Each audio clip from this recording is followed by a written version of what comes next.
একাকিত্ব, নিঃসঙ্গতা আর একরাশ অজানা ভাবনা ছায়ায় এসে ঢেকেছে আমার শ্বশুরবাড়ির চারপাশ। আমি জানতাম না বিয়ের অল্প কিছুদিন পরেই আমার স্বামী বিদেশ চলে যাবে। জানলে হয়তো আমি বিয়েটা করতাম না, কারণ এই বাড়িতে শ্বশুর শাশুড়ি কেউ নেই কোনো আত্মীয় স্বজনের আনাগোনা, কেবল আমি আর ঘরের দেয়ালে ঝুলে থাকা কিছু প্রেমের হাসি।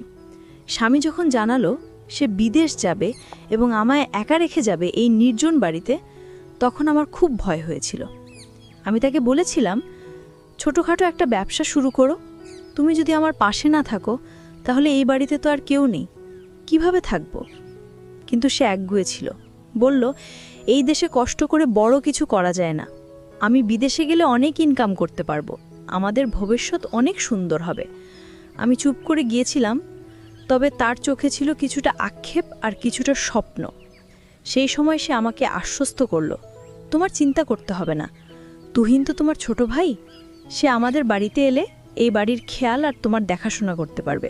তাকে এখানে রেখে দাও, তুমি ওকে একটা স্কুলে ভর্তি করিয়ে দিও, সেখানে থেকে লেখাপড়া করবে আর তোমাকে দেখাশোনাও করতে পারবে। আমি প্রথমে দ্বিধায় পড়ে গিয়েছিলাম, তুহিন তো এখনও ছোট, ক্লাস 9-এ পড়ে, কিন্তু আমার মনের ভেতরে ভয় আর নিঃসঙ্গতার যে অন্ধকার, সেটা এতটাই ভারী ছিল যে শেষ পর্যন্ত আমি বাবাকে ফোন করে সব জানালাম। বললাম, বাবা, তুহিনকে কিছুদিনের জন্য আমার শ্বশুরবাড়িতে পাঠিয়ে দাও, আমার স্বামী বিদেশ যাচ্ছে, ও বিদেশ চলে গেলে বাজার সদাই আর বাড়ির খেয়াল কি রাখবে? তুহিন থাকলে একটু সাহস পাবো।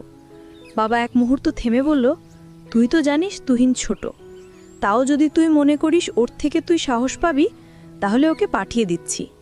তারপরেই ঠিক হয়ে গেল। আমার স্বামী যাবার 3 দিন আগে তুহিন আমাদের বাড়িতে চলে এলো। হালকা ব্যাগ, বই খাতা আর চোখে কিছুটা কৌতূহল, কিছুটা দায়িত্ববোধ নিয়ে সে ঢুকলো বাড়িতে। আমাকে দেখে বলল, আপু, আমি আছি, তুমি কোনো চিন্তা করো না। দুলাভাই যাক, তুমি চিন্তা করো না, বাজার করার থেকে শুরু করে ঘরের সব কিছু আমি সামলাবো, তুমি শুধু আমাকে বলো কি দরকার। আমি তার এই আত্মবিশ্বাস দেখে অবাক হয়ে গিয়েছিলাম আর একটু হাঁপ ছেড়ে বেঁচেছিলাম। তারপর 3 দিনের মধ্যেই আমার স্বামী বিদেশ চলে গেল। ভোরবেলা বাস স্ট্যান্ডে ওকে বিদায় দিয়ে এসে আমি আর তুহিন পাশাপাশি হাঁটছিলাম। জানতাম জীবনের নতুন এক অধ্যায় শুরু হচ্ছে। প্রথম 2-3 দিন সব কিছু বেশ স্বাভাবিক লাগছিল। তুহিন নিয়ম করে স্কুলে যায়, এসে আমার জন্য কিছু বাজার করে আনে, ঘরের কাজেও সাহায্য করে। ওর মধ্যে একটা পরিণত ভাব আমি খেয়াল করছিলাম। যদিও সে ছোট, তবু কথাবার্তা একটা নির্ভরতা ছিল। কিন্তু তারপর ধীরে ধীরে কিছু ছোটোখাট অদ্ভুত জিনিস খেয়াল করতে লাগলাম, যেগুলো শুরুতে গুরুত্ব দেইনি। যেমন ঘরের দরজাগুলো একটু খোলা থেকে যায়, আমার ব্যবহৃত জিনিস এক জায়গার বদলে অন্য জায়গায় রাখা, কিংবা তুহিন মাঝে মাঝে অদ্ভুতভাবে তাকিয়ে থাকে আমার দিকে। আমি ভাবতাম, ও তো ছোট ভাই, হয়তো কল্পনায় কিছু ভাবছে, বা হয়তো কেবল চিন্তিত হয়ে আছে। কিন্তু আমার মনে অজানা অস্বস্তি বাসা বাঁধছিল, হয়তো নতুন নতুন বাড়িতে আসার জন্য। কিন্তু একদিন এমন কিছু ঘটল যেটা আমাকে বাধ্য করলো ভাবতে, তুহিনের এই বাড়িতে আসা কি শুধু আমার দেখাশোনার জন্য, নাকি এর আড়ালে লুকিয়ে আছে কোনো অদৃশ্য রহস্য? স্বামী যখন বিদেশ পাড়ি জমালো, তখন মনের ভিতরটা এক অদ্ভুত শূন্যতায় ডুবে গেল, যেমন কেউ হঠাৎ পায়ের নিচ থেকে মাটি সরিয়ে নেয়। বাড়ির প্রতিটি ইটি, দেয়ালে, জানালায়, এমনকি রান্নাঘরের টিনের ছাদের শব্দেও নিঃসঙ্গতার ছায়া বসেছিল।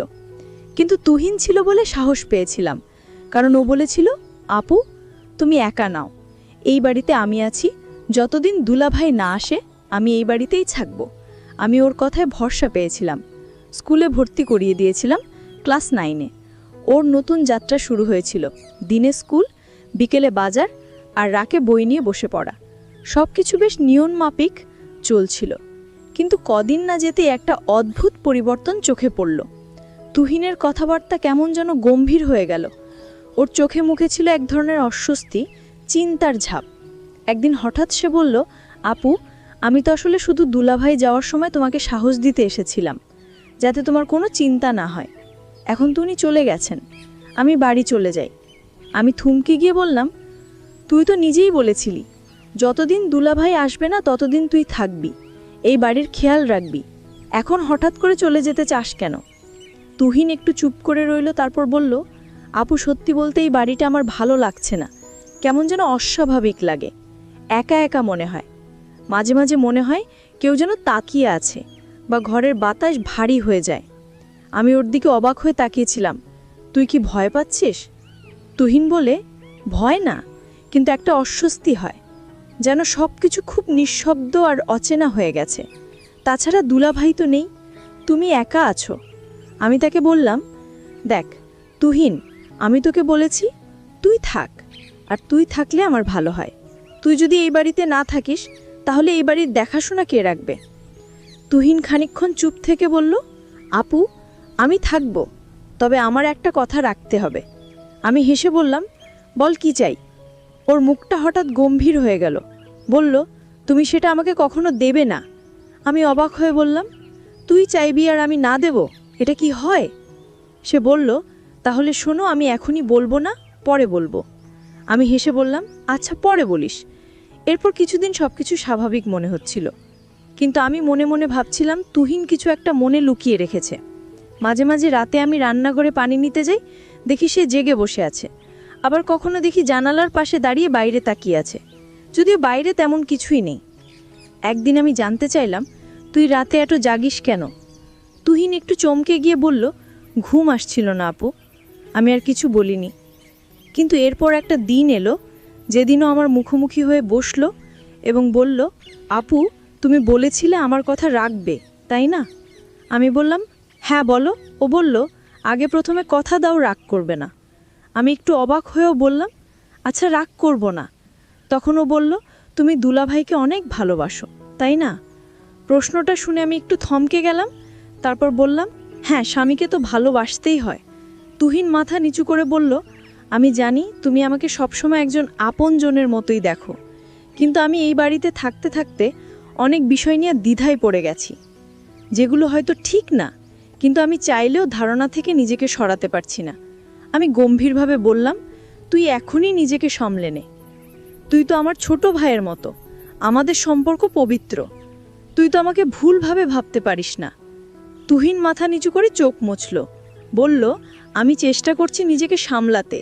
মাঝে মাঝে দুলাভাইয়ের ঘরটা দেখে খুব শূন্য লাগে।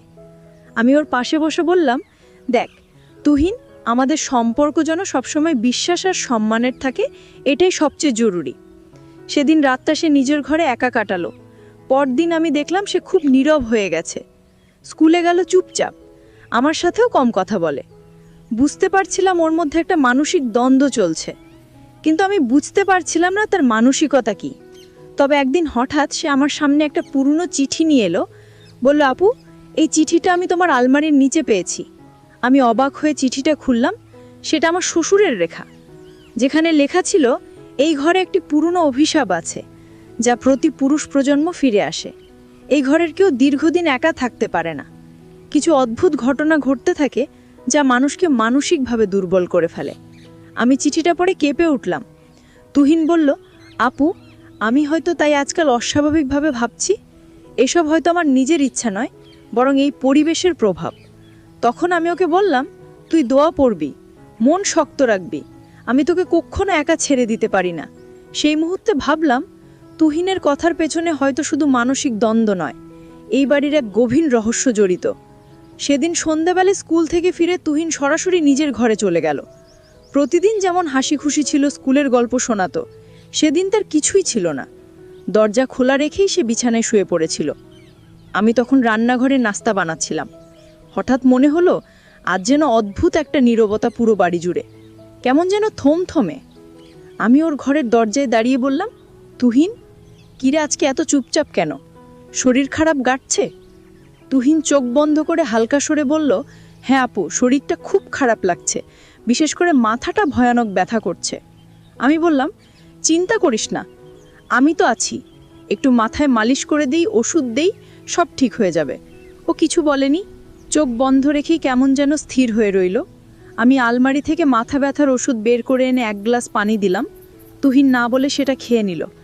আমি বুঝতে পারলাম ওর সঙ্গে কোনো মানসিক চাপও লুকিয়ে আছে, ওর মনের ভেতর কিছু চলছে।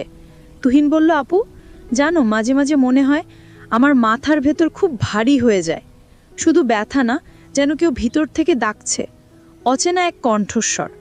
আমি অবাক হলাম, মানে তুই কাকে বলতে চাচ্ছিস? তুহিন চোখ খুলল না, বলল, বুঝাতে পারি না। আমি ঠিক জানিও না কে, তবে রাতে ঘুম ভেঙে দেখি দরজা খোলা থাকে, জানালা থেকে বাতাস ঢোকে, আর মনে হয় কেউ ঘরের বাইরে দাঁড়িয়ে আছে। আমি ভয় পেয়ে বললাম, তুই সব কি বলছিস? তুই কারোর পায়ের শব্দ, ছায়া বা এমন কিছু কি সবচেয়ে কাছের মানুষটাকেই কষ্ট দিই। আমি চুপ করে ওর কথা শুনলাম। যাই হোক, তুই তো জানিস আমি তোকে কত ভালোবাসি। আমি জানি আপু, তুই আমার মায়ের মতো, তুই আমার ভাইয়ের মতো।